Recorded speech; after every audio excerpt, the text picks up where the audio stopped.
What's up, everyone?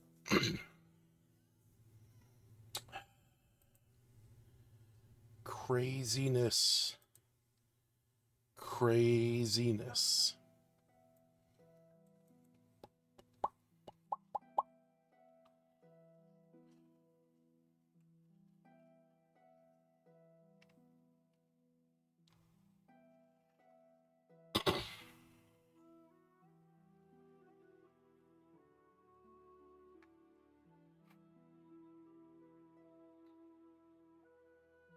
Oof, man, my throat.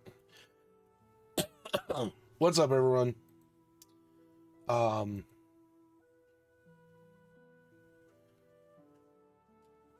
so, don't know if you guys saw the post that I put up in the Discord server. I tagged everyone, so should have been in there. But I had a really cool opportunity tonight to check out a game, both physical, kind of, and digital. And as you can hear, you might be able to tell, I have a bit of a scratchy throat. I have a bit of a sore throat. So, I'm going to do my best tonight. I know we have the first 15 in about an hour and a half or so. So we'll be ready for that.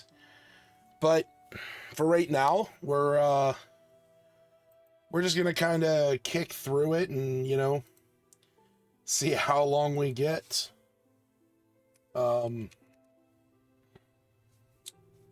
Shit.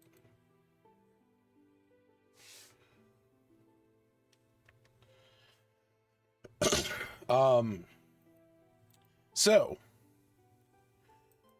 what I am talking about, gotta pull up one more window here.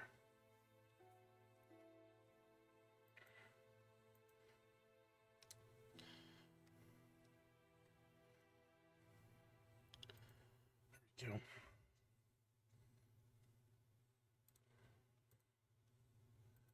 Boom. Oh, no, wrong window.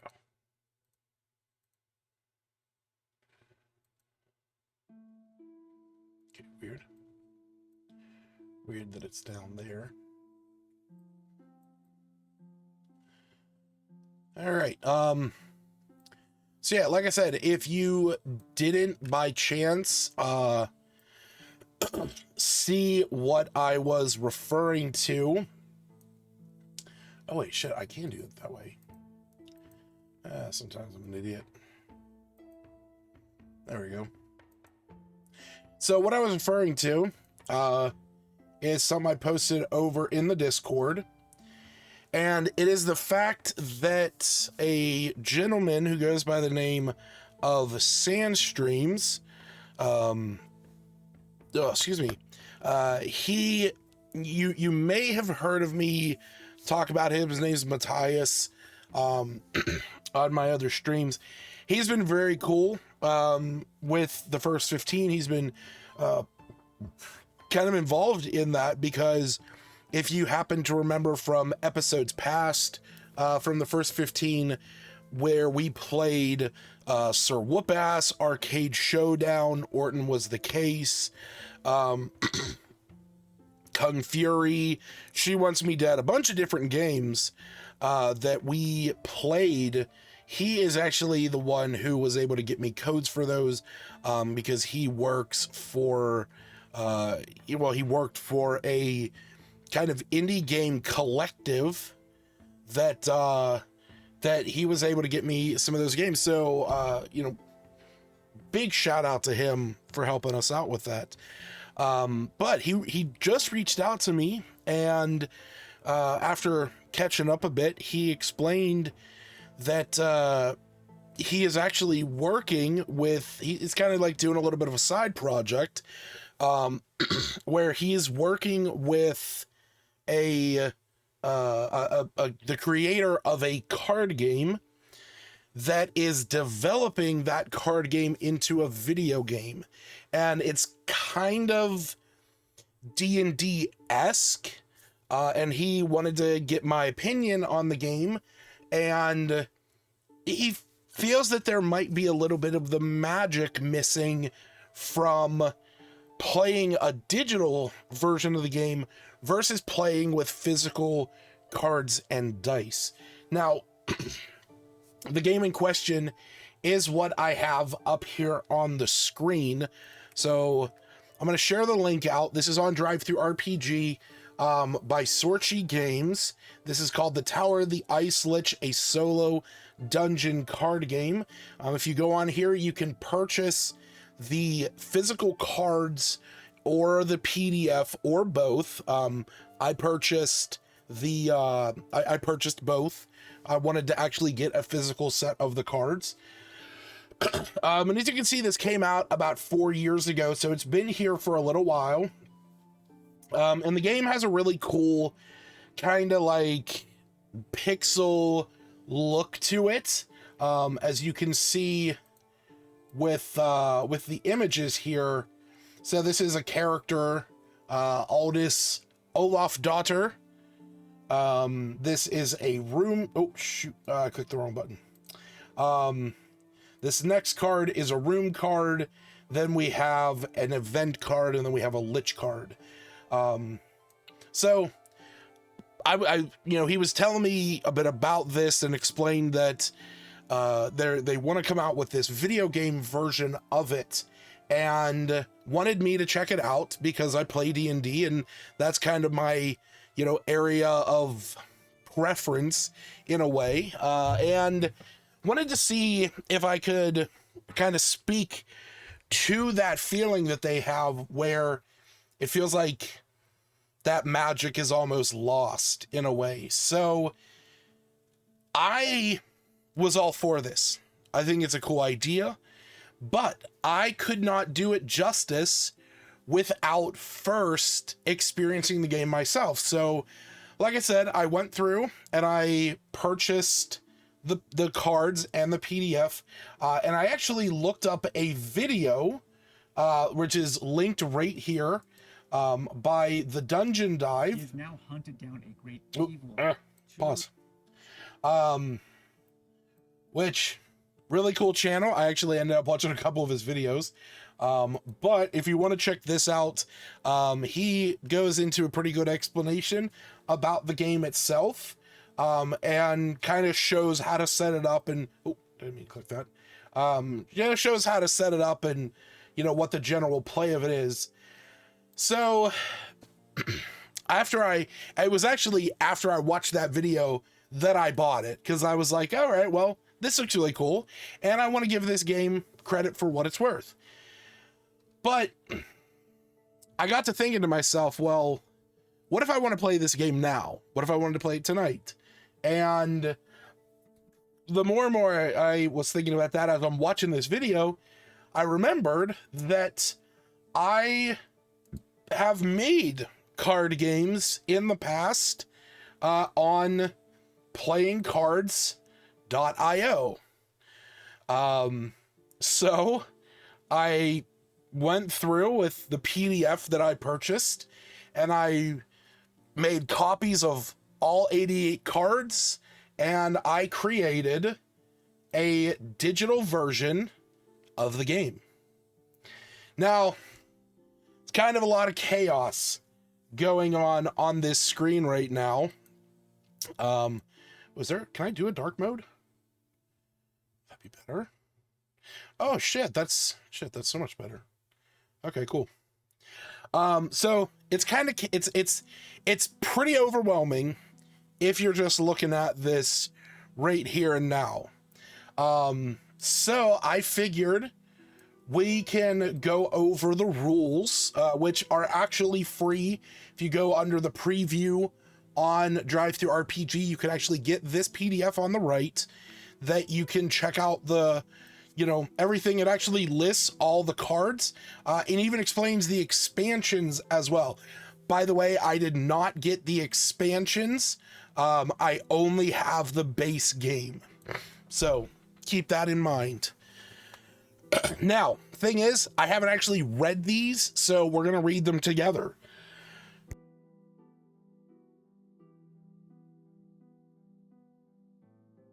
And again, I do apologize for my voice if I have to stop. So background, the Tower of the Ice Lich is a solo card game created as an homage to 16-bit video games like Legend of Zelda, Link to the Past, a classic sword and sorcery literature, and solo adventure novel comparable to the Lone Wolf series by Joe Deaver. The graphical design is originally from the PC Deep Below a Dreaming City, A Shadow Lies Untold, made in 2015 by the creator behind the Tower of the Ice Lich, and can be downloaded for free at GameJolt and itch.io. The object of the game is to ascend the tower, survive all its traps and monsters, and finally defeat the Ice Lich on the top floor. You can find items, potions, and secret passages to aid or hasten the climb on the way. The game's heroes are 4 characters with various strengths and weaknesses. On each card is a numerical representation of their abilities. We'll pull up that image again. Here we go. How strong, dexterous, or intelligent the character is, represented by the standard abbreviations.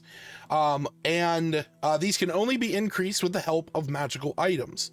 On each card is also a representation of the health, sanity, and luck that a character starts out with. Health is the physical damage a character can take, sanity is the mental harm a character can endure, and luck is how many times a player can re-roll the dice. Even if the starting numbers differ from each character, it's possible to increase them, for example, with potions, but not beyond the maximum value of 6. So all it is here has a health of 6. That's the highest she can actually have. There are 30 event cards, which usually depict a challenge in the form of a monster or a trap that must be resolved to continue playing.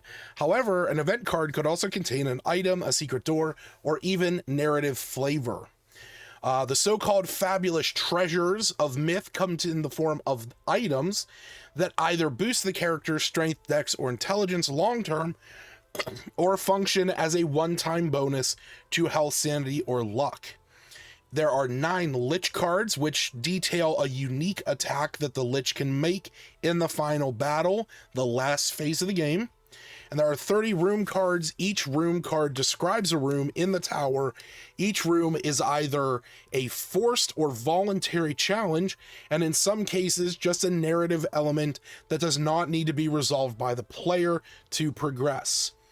There's 2 roll cards, and there's an achievement card. So, the way that this game is set up is you shuffle the events, the items, the Lich cards, and the room cards into separate piles. And out of these 4, you take the room deck and you place them horizontally with a layout that is a 3x5 grid. That is what you see in the center. As you can see, I've labeled them floor 1, 2, 3, 4, 5. So you put the room deck to the side, and because, once you have the room set up, that's it. Then you place the Lich deck face down at the top of the tower. I don't have the room for that, so it's off to the side.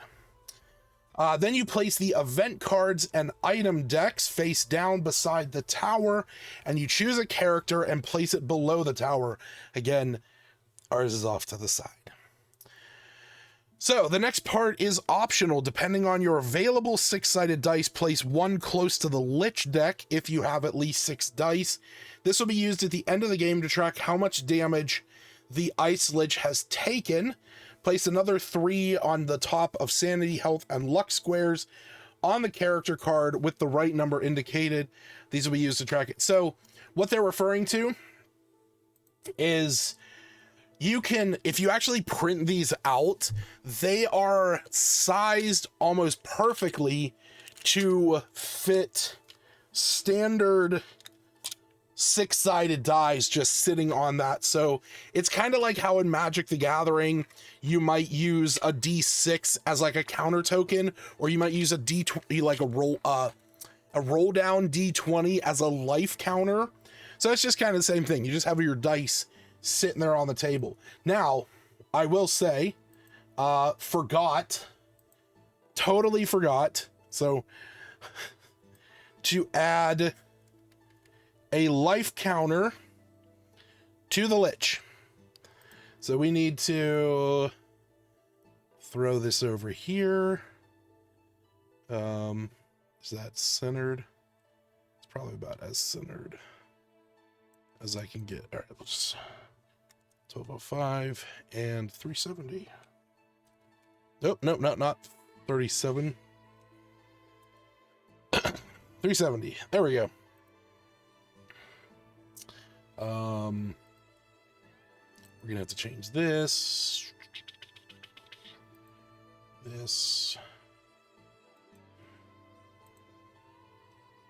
Yeah, they're perfect. Okay.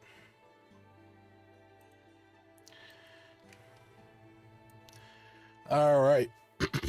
So, if you only have access, oh yeah, so like it says, you need 6 dice essentially.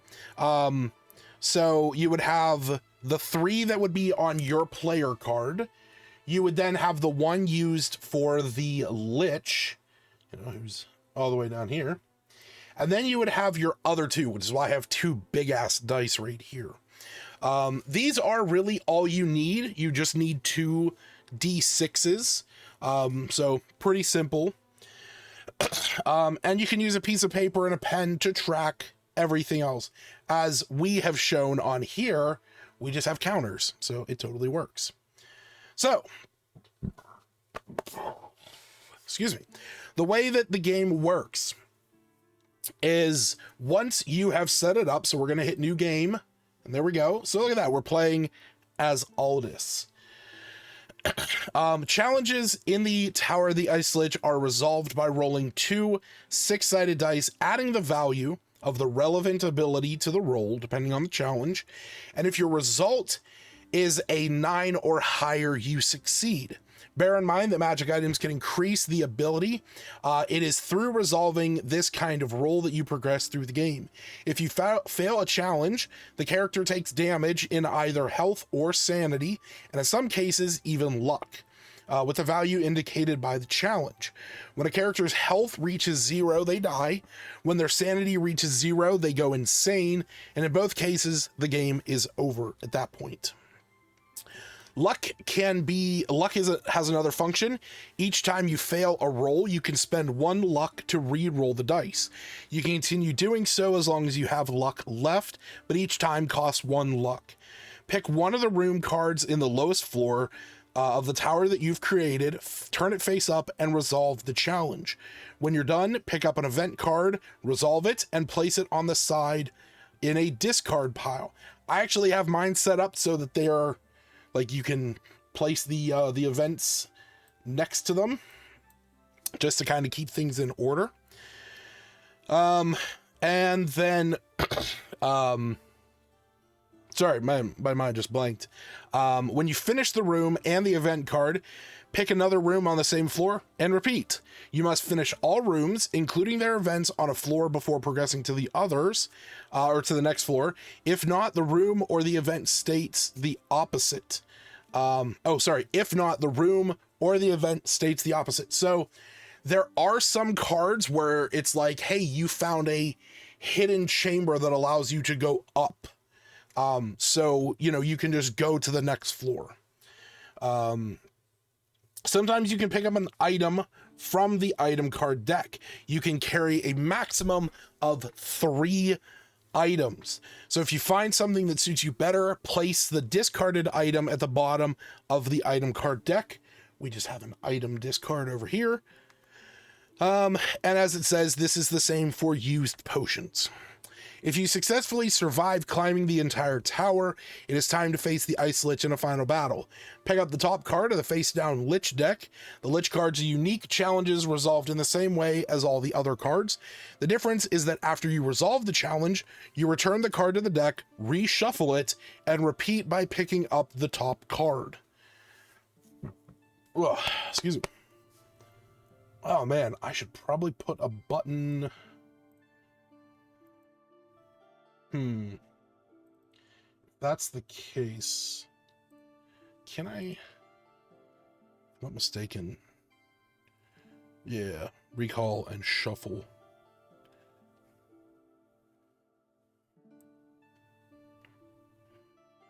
We're going to move that down. We're going to move the dice down and over a bit.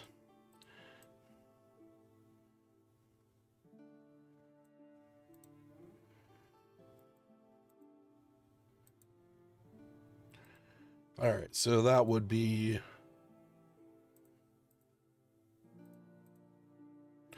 Okay. I wonder... Let's hide that. Let's add an automation.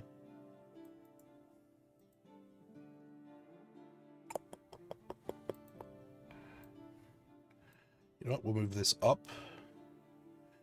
Keep that right underneath there. And I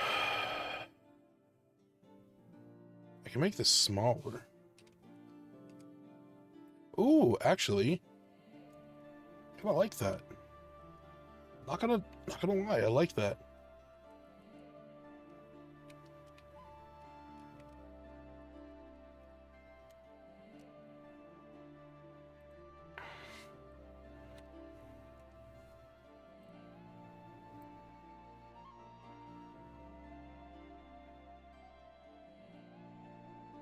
And then we simply need to put shuffle objects, select that. Oh, wait, actually, we're going to do a recall first. Yeah, we're going to do recall and then shuffle. Again, we're still working through this. So there we go. We click that and we get a new one. Cool.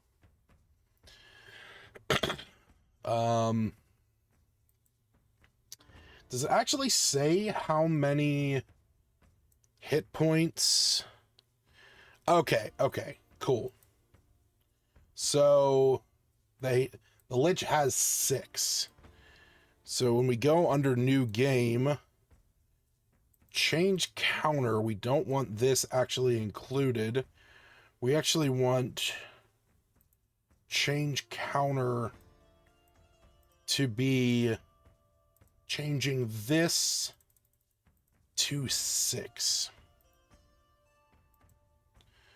So now, perfect. Well, I'll probably end up changing shit as, as we go along. And then I'm going to change this, make this a little bit smaller.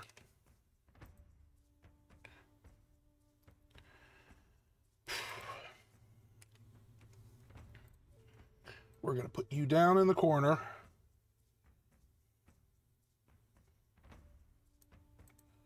Just in case I want to clean up this whole thing.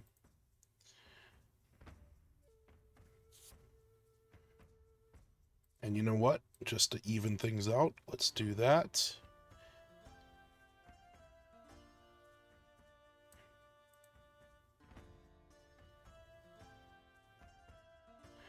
All right. Now it kind of gives the Lich a little bit of their standing. All right, so if you successfully survive climbing the entire tower, it's time to face the Ice Lich. Pick up the top card, place face down. So basically just keep going until you defeat the Lich. Each time you succeed with a challenge, the Lich takes 1 damage. The Lich can endure 6 damage before it's destroyed. Use a 6-sided dice or pen and paper to track it. If you defeat the Lich, you win the game. Whatever madness or fate drove you to enter the tower is now fulfilled. So there's the general gist. And honestly, that's a pretty comprehensive 2 pages. Now, the thing is, one of the nice things about the deck is that they actually include these nice little rules that you can read on the side, as well as achievements. It's hard to see them on here, so I will actually just bring them up in an image. Give me 1 second. Because it does, it gives it a good explanation similarly.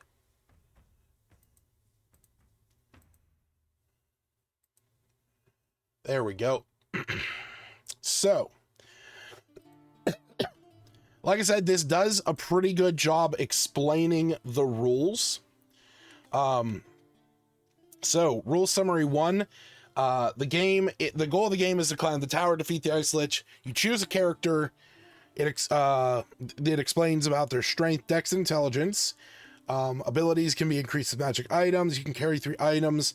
Discarded items are placed at the bottom of the item deck. Each character also has luck, sanity, and health. So just kind of explains everything that we've gone over. And then it explains again, you know, how you progress through the game by resolving challenges in a room and an event. Your success on a 9 or higher. And yeah, just like it says here, when you finish one floor, go to the next. Certain cards can provide shortcuts. Some cards are just narrative. And if you survive the tower, you fight the Lich. Now, it also includes achievements. So, there's an achievement for winning the game.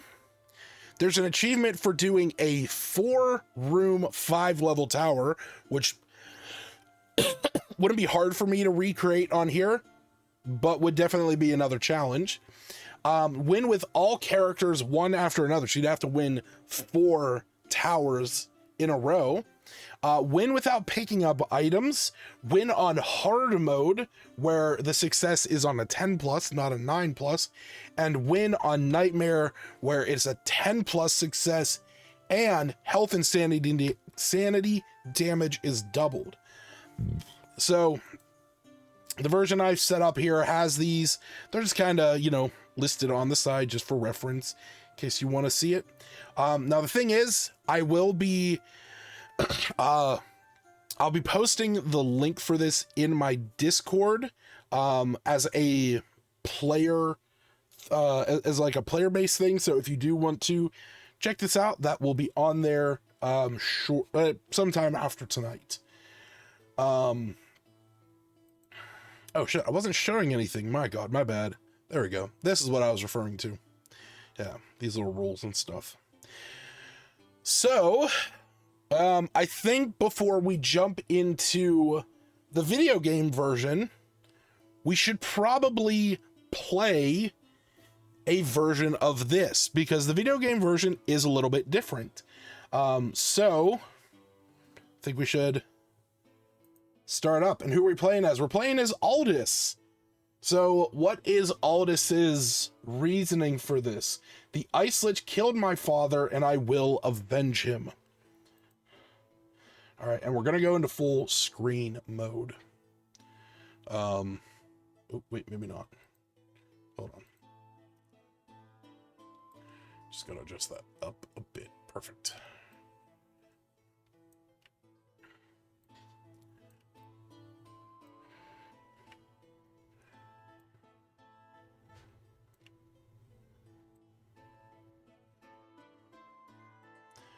All right, so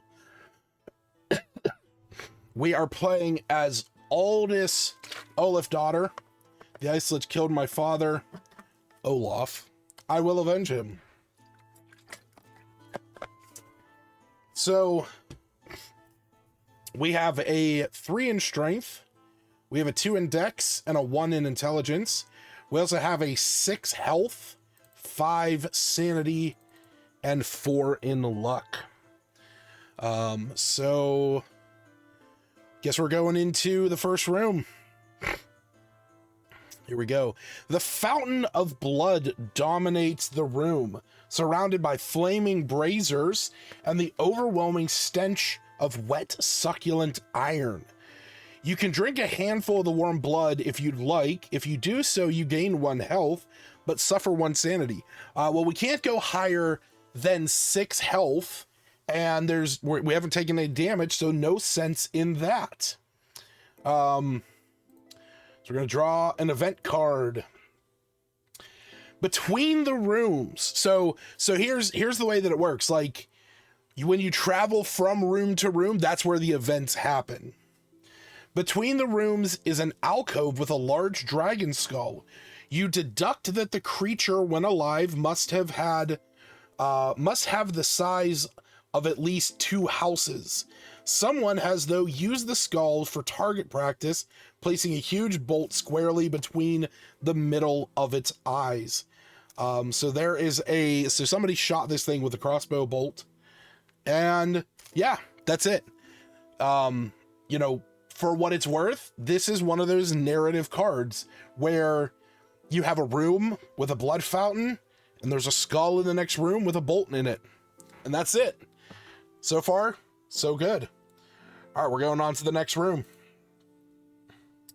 Stale air and dust meet you when you enter this chapel. Its unholy aura demand reverence as you pass through the space. Resolve an intelligence roll. Failure means you did not conduct the proper rituals of respect, and as a result, the gods punish you with -2 luck.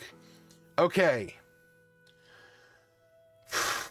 So we need to resolve an intelligence roll, and I only have a +1 to intelligence, which means we have to roll an 8 or higher. And since it's going to be a -2 to luck if we fail, we're kind of better off taking our odds if we do fail, at least re-rolling once. Well, here it goes. Oh, that's rough. That's rough. All right. Well, we're going to re-roll. We're going to lose a luck point. 6. Shit. Nope, we failed. You know what? No, screw it. We're going to spend another luck. Oh, man, no, we're fucked. We have no luck at this point. I have to accept failure. Or wait, no, at this point, it makes no sense for me not to just keep doing it. Damn. And there's a 6. I have failed that horribly.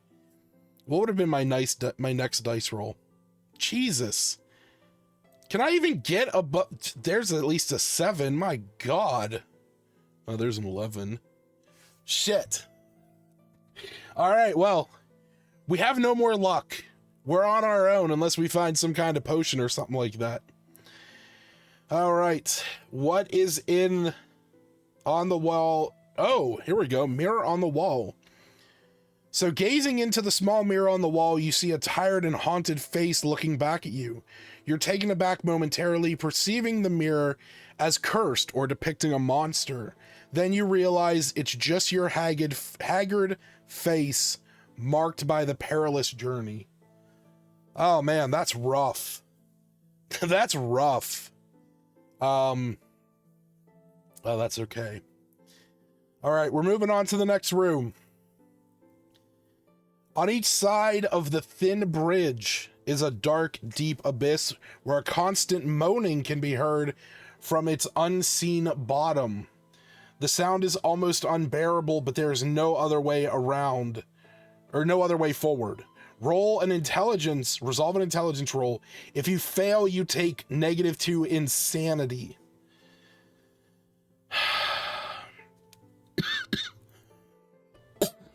God damn. All right, well, we fail, so we lose 2 sanity. We are not doing good on our first run. Aldous might not survive. All right, what's our next event? A swirling sound reveals a small hole in the wall just beside you. From it spews a powerful blast of pure cold, as from the icy hells themselves. Resolve a strength roll to bear the pain with pride. If you fail, the cold is unbearable and you, geez, okay. So not only did we just like get across this horrible moaning bridge that we just lost some sanity, but then we get blasted by by a freaking jet of ice. All right. It's a strength roll, so I get a +3, so we only need to roll a 6. Okay. Are you kidding me? Man. All right. Well, we lose 2 health. That's just, you know, that's the way of it. All right. So we're on to the next floor. And I think I'm going to kind of go in a zigzag pattern. I think that'll be my appropriate path. All right. A puzzle of ice is in this room. You also see a chest behind a barricade of iron spears, probably linked to the puzzle. Resolve an intelligence roll if you want to solve the puzzle. Success will gain you an item. If you fail, it is beyond your skill and you must press forward. Okay, so there's no sense in not doing this. We just need to beat an intelligence roll, so we need an 8 or higher. That's a 6, so we don't get it. So, but hey, no, at least no fail condition, right? All right. Ooh, but look at this. As we move through to the next room, a small and simple stone chest is hidden in a corner underneath some rubble. It seems to be neither trapped nor locked. When you look closely, wondering what's inside, you take a deep breath and flip it open. Inside, you find some crumbling paper and an item. Sick. So that means that we've found, you instantly feel compelled to put on a mask depicting a monkey-like demon, despite its wicked demeanor and mad grin. When you do, your movements suddenly become quicker and your entire body more agile. While carrying this item, you gain a +2 to dexterity. Perfect. So there we go. We got a +2 to dex. Not that I've had to make a dex roll yet, but you know what? I'm okay with that. All right, on to the next room.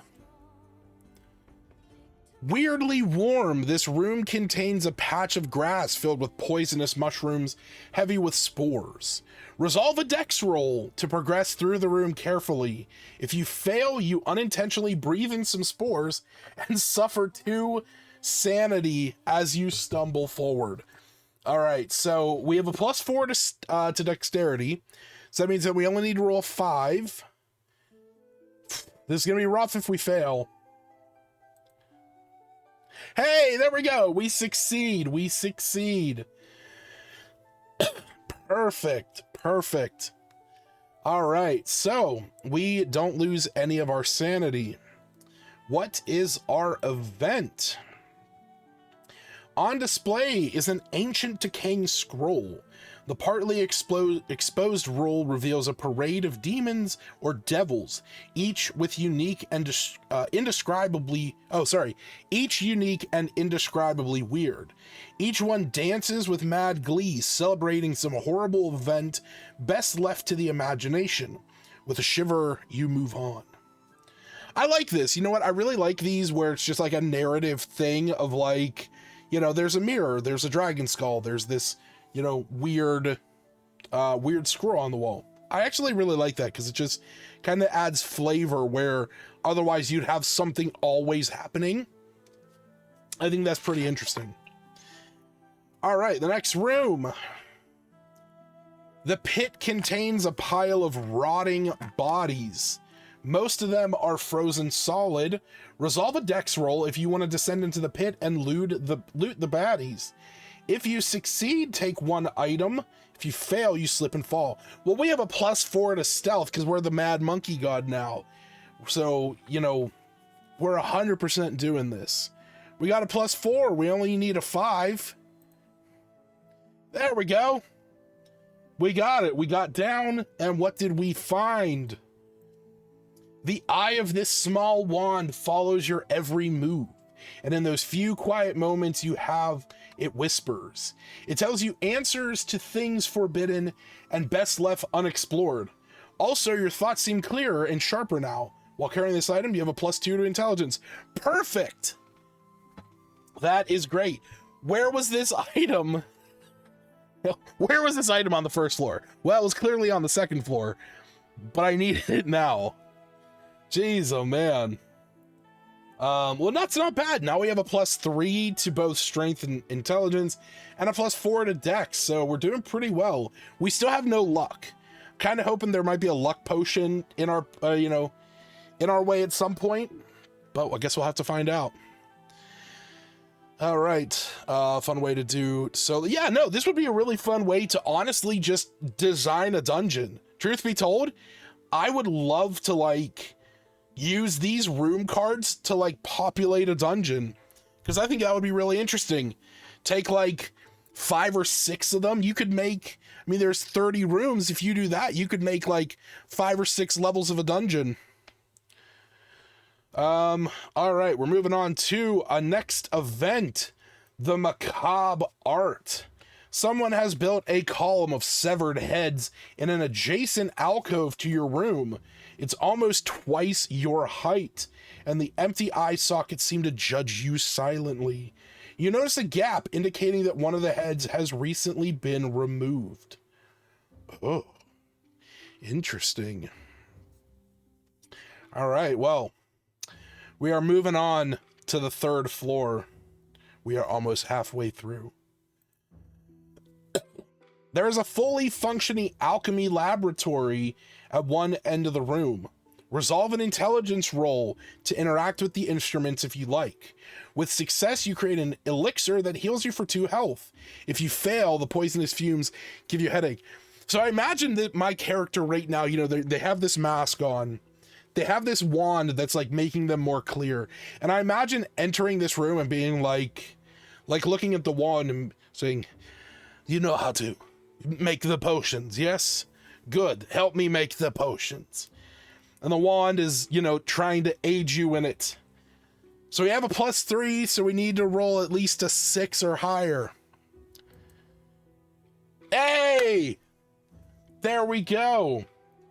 So because of that, we gain +2 health, which means we're back to full health.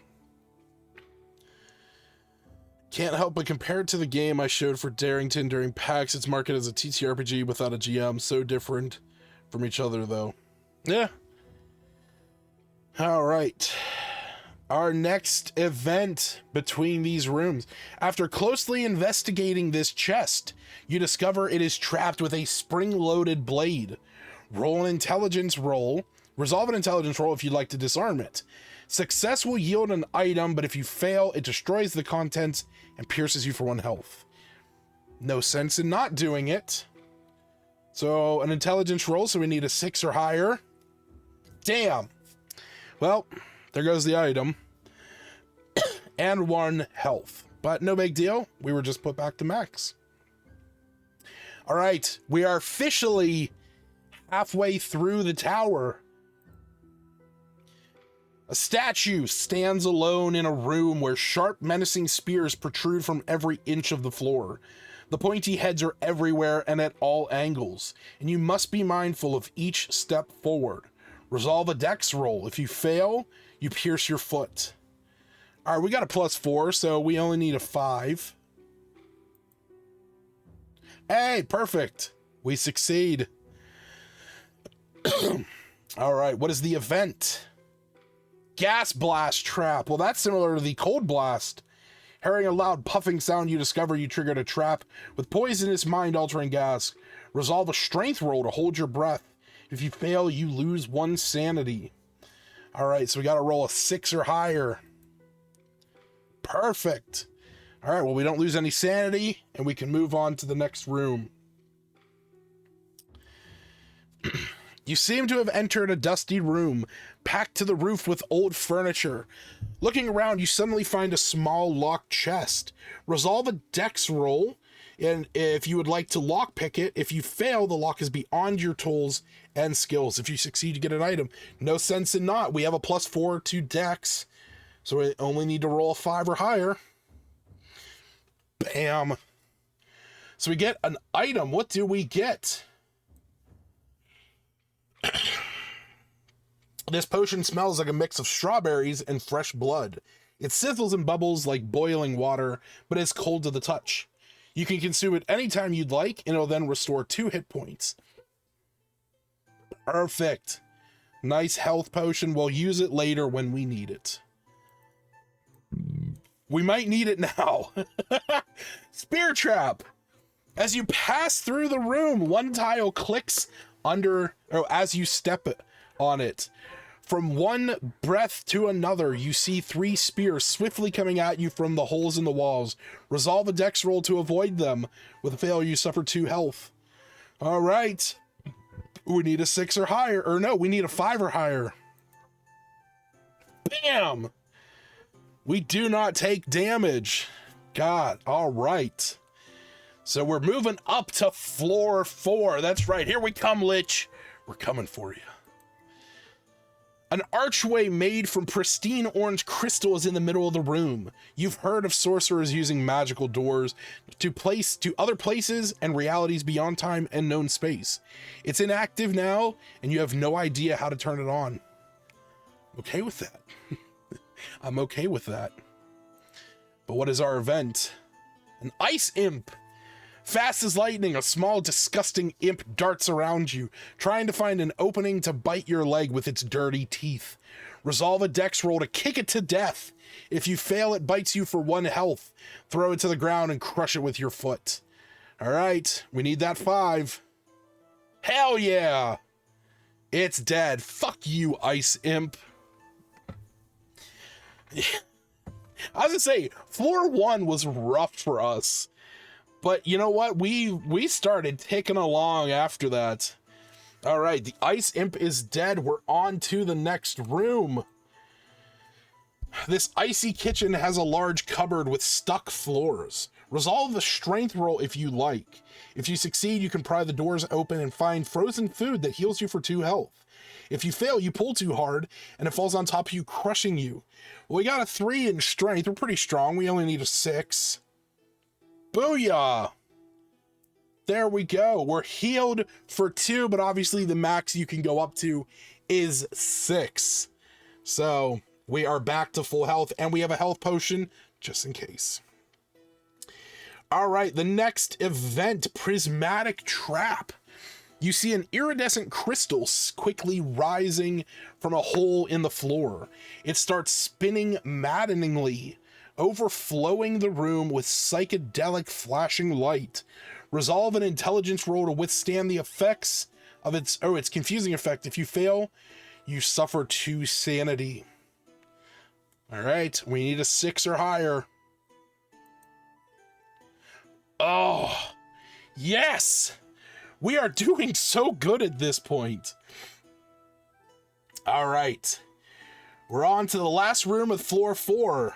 An archway made from metallic blue rock is in the middle of the room. If you've heard sorcerers use magical doors to other places and realities, it's inactive now, and you have no idea how to start it up. I feel like this portal and this portal connect to each other, and the reason why, orange and blue is the colors of the portal in the game Portal. And being that this is a game obviously based on video games, that has to be a reference to Portal. And I absolutely love that. That is such a cool reference. Oh my god. There needed to be like a piece of cake in it or something. That's awesome. What is the event? Ooh. There's a golem. The giant armored creature comes at you with its long arms swinging. Resolve a dex roll to quickly dodge to the side and rush to the next room in a panic. If you fail, it succeeds in hitting you for 2 health before you can escape. So we need to roll a 5 or higher. Yes! So close! All right. So we escape the golem. Man, we are doing well at this point. All right, but we are moving up to the 5th floor. We are one floor away from that lich, and here we come. A high wall of fire obstructs your way. Sweating in your winter clothes, you desperately look around and suddenly discover a heavy stone urn that you can push into the firewall's way. Resolve a strength roll, and if you fail, you get badly burned. Come on, baby, 5 or higher. Damn! We got burned. Shit. So we take 2 health, but you know what? We're drinking our potion. We're back up, baby. All right. What is our next event? Baron and Iron. Hidden behind a stone slab is an alcove. You find a small coffin. In the casket is the skeleton of an infant, picked clean from all flesh. In addition to the body, iron scissors are placed on top of the remains. Is this a local burial custom, or is it something more unholy? Huh. What is this a reference to? I feel like this...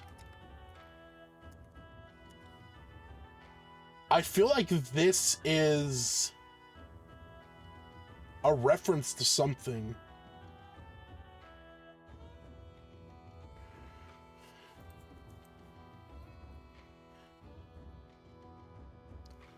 This, like, I'm getting like the Binding of Isaac almost. I don't know what Baron and Iron refers to. That's interesting. Quite interesting. All right. A human body cooked with sweet spices and onions is on the dinner table. It smells just like the savory pork steak that your mother used to make. You can eat a piece of the body if you'd like. If you do, you gain 2 health. However, you lose 2 sanity. We don't need to resort to cannibalism. We just drank that potion that smells of blood. So we're totally fine. We don't need to resort to cannibalism. All right, our next event. Oh, I saw this in the video. I'm so happy we got it. The Hanged Man. In the corridor between rooms, you find the torso of a man hanging from the ceiling. On each side dangles a black raven in similar iron chains. Though rotten and frozen, the man was old with a large gray beard. You also notice he only has 1 eye. So a narrative card, but a clear, obvious reference to Odin, the All-Father of the Norse gods. He was often depicted as an old bearded man with 1 eye as one of his many nicknames, Old One Eye. And his 2 ravens, I believe it is Hugin and Munnin. They are memory and thought. So a cool reference to Odin. All right, and the last room before the Lich. Decaying bodies fill the crypt with the stench of putrefaction as the scorching torches defrost them. Ugh.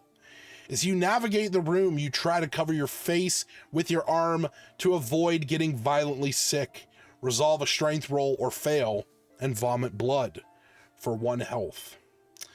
All right, we gotta get a 6 or higher.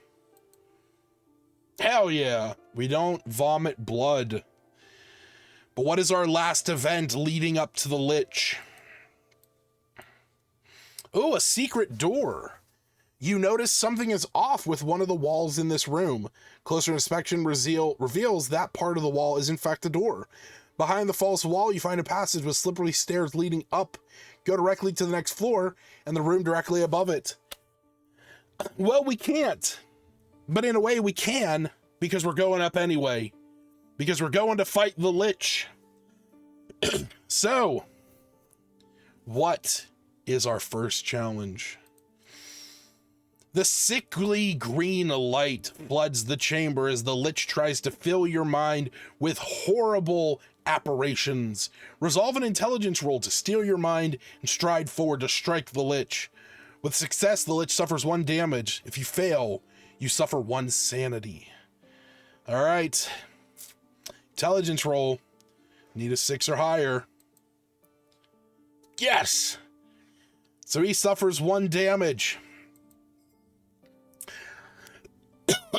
I should set this button up real quick to also add one more to flip from collection. This. And top of the pile is going to be face up.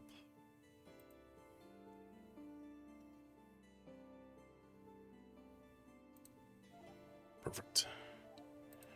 There we go. The Lich summons 2 unholy swords and takes a swipe at you. Resolve a dex roll to dodge the curved blades and retaliate with your mighty weapon. So if we fail, he cuts us for 2 health. Well, we got a +4 to dex, so we're going for it. Need a 5 or higher. Yes! All right. He's taken 2 damage so far. So next one, the room grows warmer as the Lich manifests a small hailstorm of glowing embers that starts raining down on you.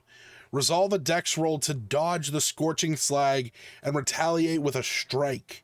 If you fail, you get 1 health. All right, dex roll. Come on, baby. 5 or higher. Hell yeah! What's next? Oh, we got the sickly green light again. We got to roll that intelligence. 6 or higher. Yes! What's next? Ooh. For a short moment, the Lich shows you the horrible secrets of the universe and beyond. Resolve an intelligence roll to mentally stand against the terror before you. Land a strike on the Lich for 1 damage. Oh, failure means you suffer 2 sanity while the Lich is beyond your reach. So an intelligence roll. Need a 6 or higher. Damn it! We suffer 2 sanity. We cannot take another sanity. The Lich suddenly splits into multiple copies and starts circling you, trying to find a gap in your defenses. Resolve an intelligence roll to hit the real Lich for 1 damage. If you fail, you're fooled and they attack you for 1 health. All right, we need a 6 or higher. Oh, beautiful. Down to 1 health. This is it, folks. Oh, it's the sickly green light with an intelligence roll that deals sanity. This is the 1 roll. Good night. Good night. Good night, me. Here, Snubs. You want to roll the dice? Hi. Come on. Here. Click the button. Here. Click the button. We gotta roll a 6 or higher. Here. You click the button right there. Right there. Go ahead. Here. You do it. Look. We got it! Yeah! We got a 7! You got a 7! Yay! She beat the Lich! Good job! Boom! The Lich is dead! Aldous Olaf daughter has survived the challenge of the Tower of the Ice Lich with Kiva's help. And all while she's a sick baby. Yeah. Huh? She took her medicine like a little child. Everyone's sick in this house. But we won. Good job. All right. Now you go take a good rest. All right. So that was it. Good night, honeybee. So that was Tower of the Ice Lich. I gotta say, I had a lot of fun with this. You know, obviously this is a digital representation of the card game. But I really enjoyed this. I thought this was really cool. It was more exciting than I thought it would be. So yeah, I'm all for this. This is really fun. And the nice thing is that because, you know, there's 30 different rooms, there's always going to be a different, you know, there's always going to be a different setup that you're doing. It's very roguelike, which is up my alley. Now the thing is, something to mention, let's get this back in order. There we go, and over there. Now, as I mentioned before, there is more to this. Over at Sorshi Games on DriveThruRPG, there's actually some additional packs that you can get for this. There's the Plight of the Ancient Dead, More Death and Doom, and the Stairs of Destination, which you can actually pick these up in the entire Tower of the Ice Lich. It's a big bundle that has all three of them. It saves you a couple bucks. I didn't know if I was going to want the other packs, but I might now. I might end up picking those up. So it looks like the Stairs of my the Stairs My Destination. I thought it was the Stairs of. So it's an alternate way where you can use a wider range of cards to help with the help of unique room cards. So it looks like this has 9 cards included in it. There is More Death and Doom. This has 12 cards, which expands upon it: deadlier rooms, devastating events, and cursed items. And the Plight of the Ancient Dead, which has 20 cards in it. So this has lore cards which contain spells, fragments of the Lich's background, and mind-shattering insights, and more curses. Now, this isn't the only game like this, though, as in addition to the Tower of the Ice Lich, Sorshi Games also has the Castle of Sanguine Blight, which is more of a vampire feel to it. So it's basically the same setup for the most part. You have, strength, dex, intelligence. You still have health, sanity, and luck.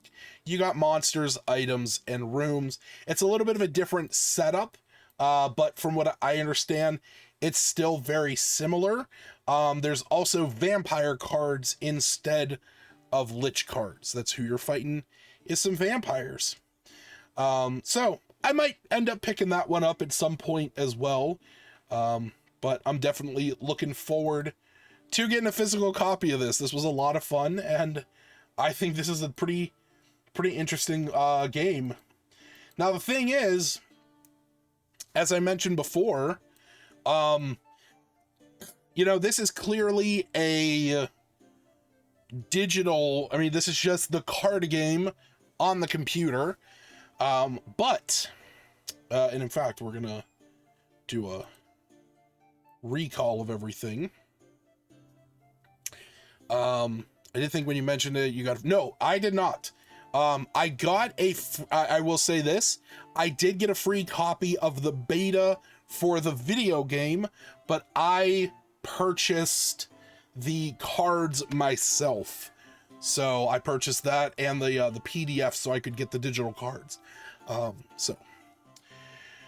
But as I mentioned earlier, we have a video game version of this that we're going to give a try. And we're going to see how it compares to the actual card game. Now that we have had the opportunity to play the card game, I want to give this a go. So here we go.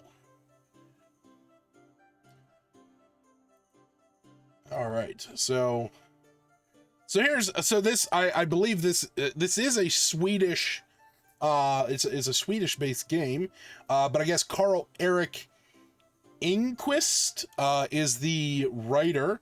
And hey, look at that. There is Matthias. So good to see getting some recognition. And I'm guessing the rules are probably going to be much the same. The game's goal is to climb the tower and defeat the Ice Lich on the top of the tower.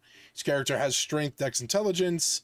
Abilities increase with magic items. You can carry up to 3 magic items, including potions. There's the explanation of health, sanity, and luck. It's possible to increase health, sanity, and luck, however, not beyond the maximum of 6. Yep, so same thing. Cool, yeah, so it looks like it's basically the exact same thing. I did start the game, like, just to make sure that it was running before, but we're gonna do a new game, I guess on easy. Oh, look at that. It actually explains, like, what the difference between them is. That's cool. All right, and who are we gonna play as? Well, I think since we played as Aldis's story is done, I think we're gonna play as somebody else, and I really like Errolf the Kind. He seems like a warrior of some sort.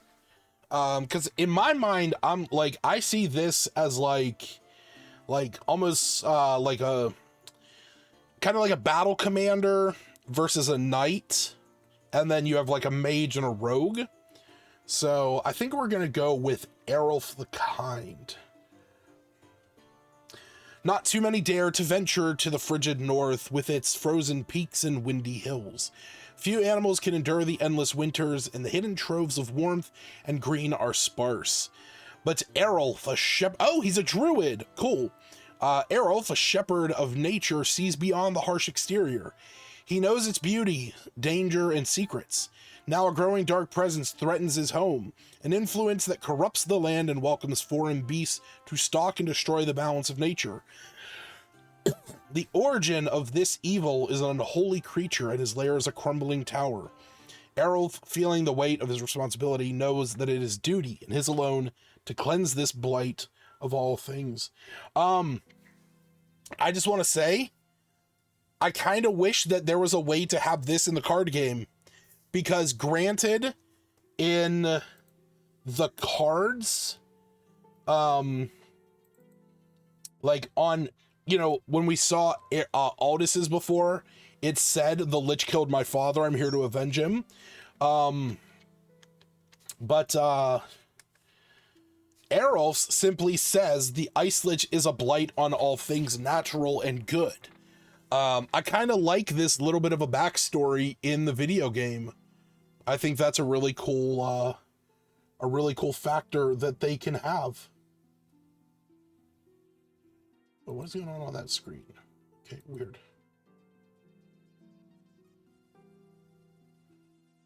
All right. So we are going to choose Errolf. Okay, so this is definitely not what I was expecting after playing the game.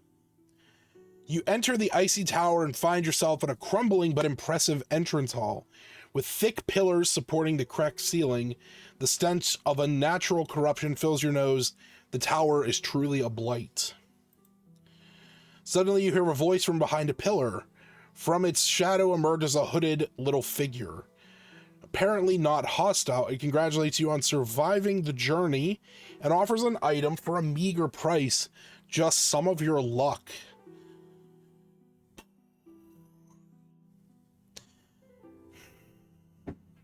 You know what? We went through most of the last game without luck. Sure. Some of your good fortune in exchange for a useful item. It is done deal. You receive the item and the creature disappears into the shadows with an evil smile. You are left alone. So what do I get? The tome Gur's Arcana claims to be able to train your thinking and perception to a level beyond the normal limit. Cool. So I get a +1 to my intelligence. Nice. So this is obviously our map, because there's the Lich.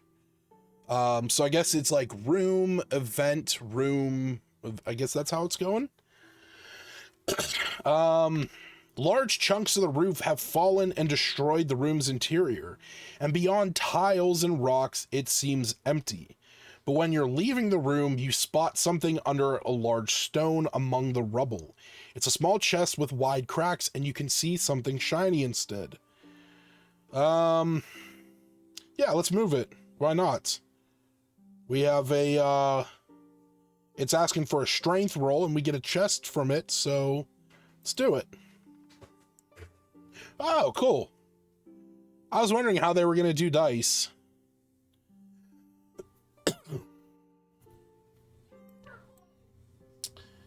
You grate your oh wait, wow.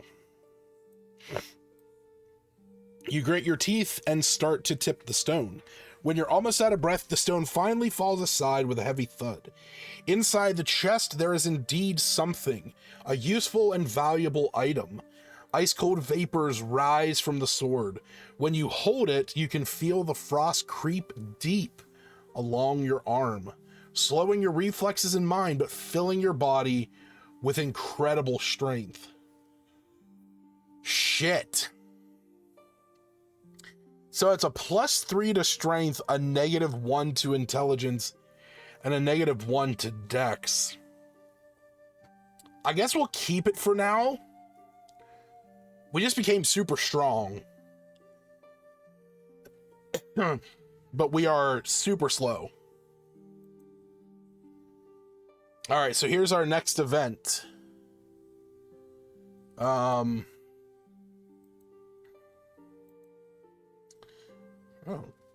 cool. The seemingly innocent urn has a nasty surprise in store. Rising from their slumber, a swarm of hungry, blood-sucking bugs seizures the next meal. While carrying this item... Oh, wait, what the hell? Oh, swat at them with your torch. I was like, wait, what? Oh, I realized this is the item with that. So I need to make a dex roll. Shit. All right. Nope, let's re-roll that. Oh. We would have had that if... No, we wouldn't have. Damn it.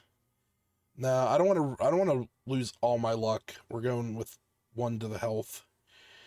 You fail to burn them with you fail to burn them all to a crisp with your torch, and they sting you with an anger that would make a bull blush. Hey, there's the firewall. Let's ooh, that's interesting. You can figure out another solution, but we have a +6 to strength. Yeah, I was gonna say there's no reason not to do strength. Hell yeah. All right, what's our next event? Oh, look at that. It's that little kid.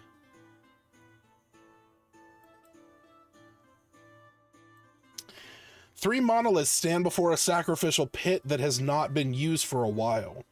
The central stone is carved with intricate runes that describe a godlike entity, dead but dreaming. That's Cthulhu. It resides in an underwater city with a name that eludes your comprehension, Relay.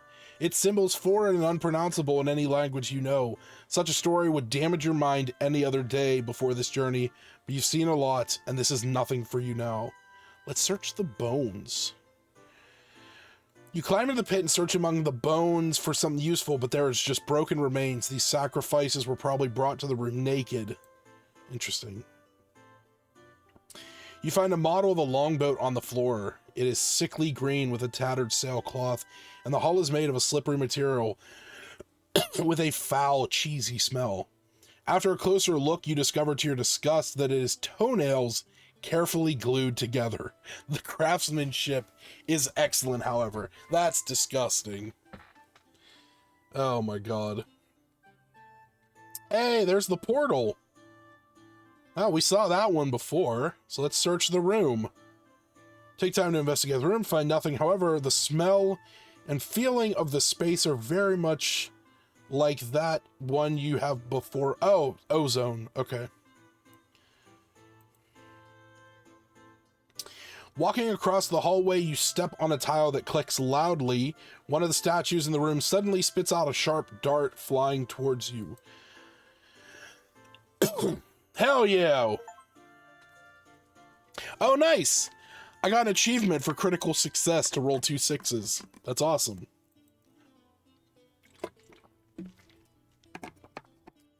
Hell yeah, baby.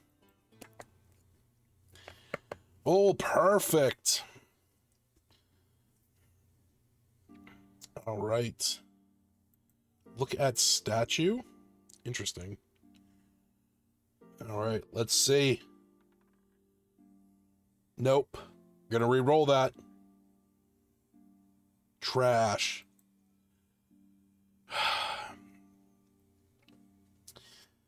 You try to step carefully. You lose focus for a moment and step onto a pointy end. Wincing in pain, you're forced to limp, humiliated, across the room slowly. You find a worthless, crumbling book, stinking of seaweed and covered in mold. Even though the ground is cold, the tome is warm, and its soggy, unreadable pages are not frozen solid. Squinting your eyes, you read what is left of the title, Necronomicon. We're going to tear it apart. You grab the book and begin to tear it apart, being more mold than a book. It is easy, but as you destroy it, you are certain you heard something like a horrific scream from something immense. Must be your imagination. As you enter the crypt, you're overwhelmed by the stench of putrid... Oh, this is the one where we need to stop ourselves from vomiting. Hell yeah. You picture the smell of flowers in your mind and hurry out of the room. As you see a face staring back at you from inside this sealed crystal bottle, at first you think it's a shrunken head until it blinks and bares its pointing teeth. It looks angry and more spectral than you expected. You discern that removing the silver cork could be a bad idea. You know what? Fuck it. Let's do it. You remove the silver cork. As expected, the form inside squeezes out and grows larger. The ghostly head bobs on a long neck and rolls around like a snake in heat, trying to bite you. We are not going to survive this. Yeah. No, we're not going to survive this. Losing control of the situation, you accidentally drop the bottle in panic. Ghostly head keeps expanding until you see cracks in its form. With a loud boom, it explodes and shards of glass and spectral matter shatter over the room, striking the walls and your body alike. Damn. In the middle of the room is a large ornamented sarcophagus of gold and stone. Though it is bad luck to disturb the ancient dead, you are certain it contains secrets and useful things. But the lid looks heavy, so you should be careful. Let's open it. Yeah. With all your strength, you start lifting it. With a loud roar, you fling it to the side. Inside, you find a rotten body and an item. Oh, we got a key. Sure, we'll use it. But where? Oh, no. There's a zombie.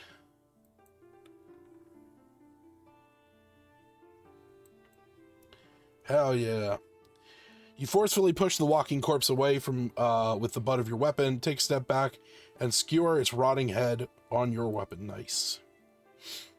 Stale air and dust meet you when you enter the room with echoing footsteps. It seems to be a chapel to an unknown elder to God, and an otherworldly aura demands reverence. Let's observe it.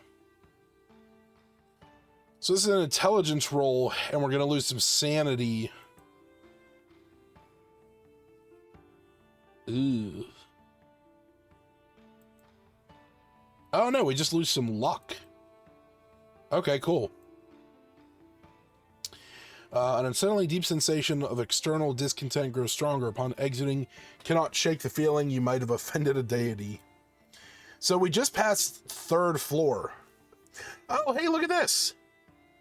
We found the thing that lets us go up a level, which is where we were going anyway. All right. Try to push a frozen body over the edge. I didn't have this choice before.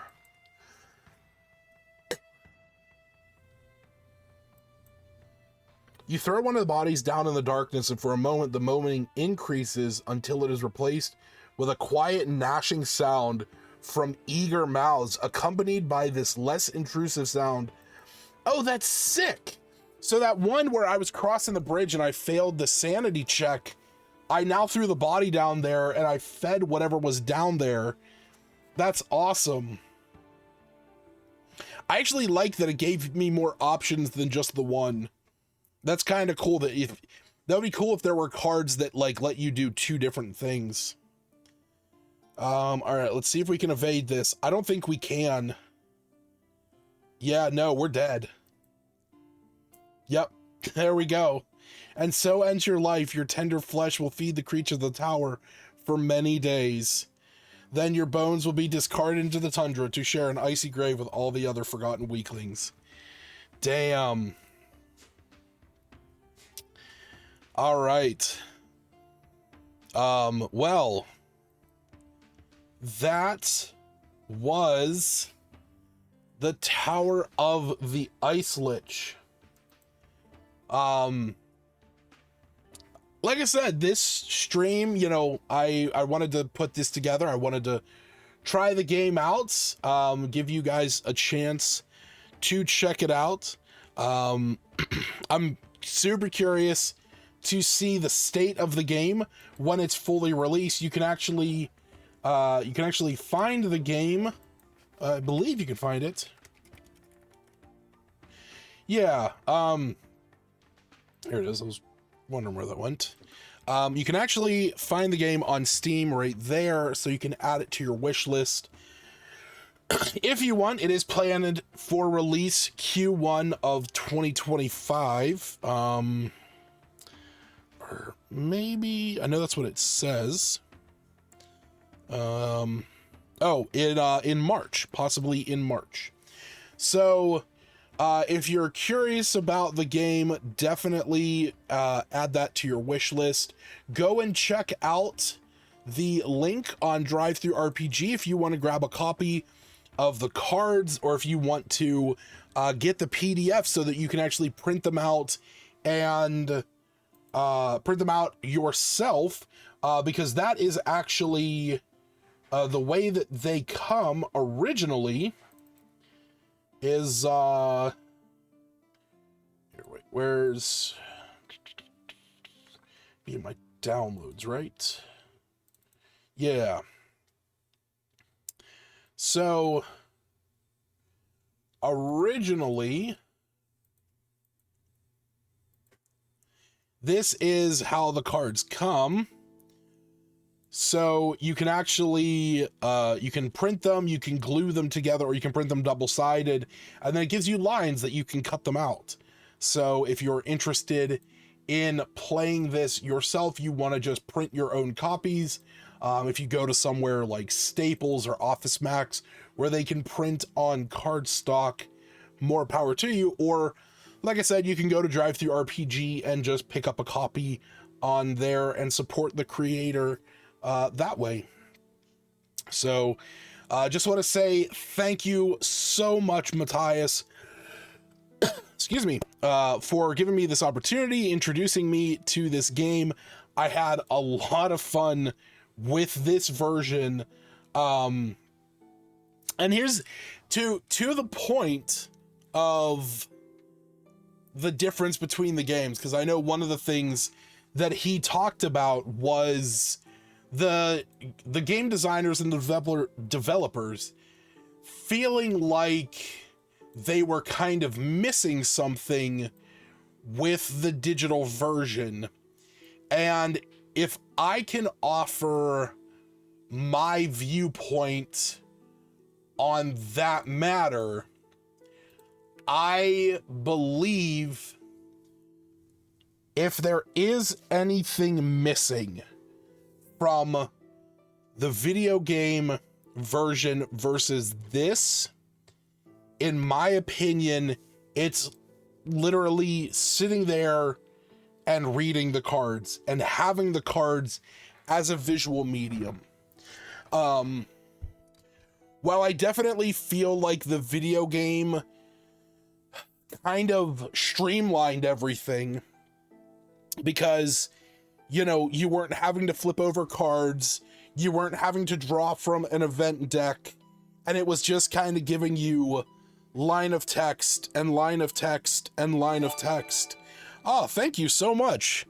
Appreciate that. Well, Shrek's Flowery Foot Fungus got a tier 1 sub. Thank you so much, anonymous gifter. That is extremely kind of you. I can't, those are words that have never been spoken before.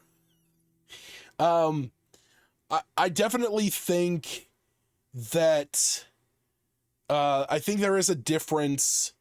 There's a difference of a feel when you're, you know, flipping cards over, when you're drawing from, you know, the event deck. I definitely feel like with that, it adds a level to it. Whereas with the video game, it's just kind of like line of text, click a button. The dice roll themselves, so you're not even rolling the dice for yourself. At least, you know, if you're rolling physical dice, I mean, even on here, you know, having to click the dice. I definitely feel like if some of that, if there is some of that magic that isn't there, it's because the card aspect has been taken away, and it's now simply more of a like narrative roguelike game in a way. It's not really like a card game anymore, but I don't think that's necessarily a bad thing. There's a benefit to that, and that is that it could appeal to a different audience. You know, if somebody already has the card game, they can play that versus playing the video game. But also the video game has a benefit of, like with that one, since you're not limited to what you can fit on a playing card, you can have longer forms of text, like the character backstory. That was really cool. But also having multiple things that you can do, where maybe this one lets you roll a dexterity check, and if you fail, you take, you take sanity damage. But you can also do a physical check. You can do a strength check, but that might reduce your health if you fail it. I think something like that could definitely work. I think they both have their place. I just think if it is missing any kind of magic to it, it is just the simple fact that it's, doesn't have the cards anymore. The whole thing did lack the element of what do you want to do? Yeah, I mean, it's definitely not D&D. It's not D&D. It's not an open platform. Now, the thing is, like I said, I could click this, click a handful of rooms, and just make a dungeon. Like, simple as that. We have the room that is, that's dedicated to Cthulhu. We got the ice trap. We have the alchemy lab. We have the temple, and we have an old furniture room. So this is, in this particular these five that I just made a little dungeon out of, this is a temple dedicated to Cthulhu. Here's the chapel where they worship him. Here's the room where they throw the sacrifices. This is where they keep the belongings of the sacrifices.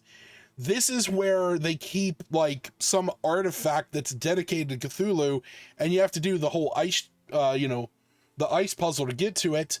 And then here's a lab where they make the chemicals that are used to drug the sacrifices to kill them, and to make drugs that give the priests the hallucinations that let them speak to Cthulhu. I mean, right there, we just came up with a nice little dungeon-esque, floor plan that we could quickly just throw together on a map, even with these own images, just add some halls, you know, from room to room. And then, yeah, you know, tack in some of these events, you know, don't want to use them all. Like, you know, spear trap totally works. Chest totally works. Probably wouldn't go with Odin, or actually you could. They could see Odin as like, you know, as a perverse god. And then, you know, a little creature that comes out and, you know, starts fucking with you and it's dealing sanity damage. And that totally makes sense for a little temple that worships Cthulhu and a broken sword. So there we go. You know, we have 5 encounters, we have 5 rooms, and there's a little dungeon. You know, it's super simple, and you have it be an adventure, which is formatted where, you know, townsfolk are complaining about people going missing, their friends and family have disappeared, and you're sent out to go and find these people, and you find this temple, you find them worshiping Cthulhu, and they're about to perform some ritual where they're going to try and wake up Cthulhu, or, you know, bring upon his madness or something like that. And you got to stop them. That's an adventure. That's an adventure right there. Truth be told, I might throw that into one of my campaigns. You know, that might be a new age adventure. So, you know what? Maybe that will be. I'll screenshot this. I'll add it to my folder. And we'll see what happens in the future with the new age stuff. If this pops up there. I can see the hanged man being like actually something that is hung on the way to the temple as well.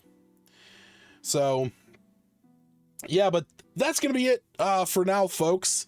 Thanks for hanging out and, you know, checking this. Oh wait, let me bring that back up.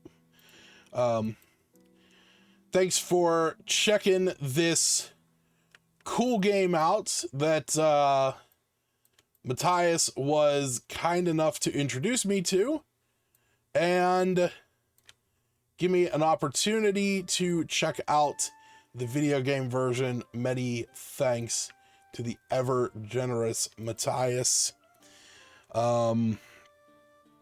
Get some tea. Yeah, I know. I already drank some tea.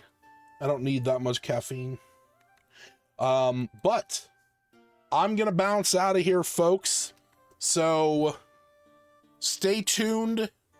In about 10 minutes or so, we're gonna be back live for tonight's episode of the First 15.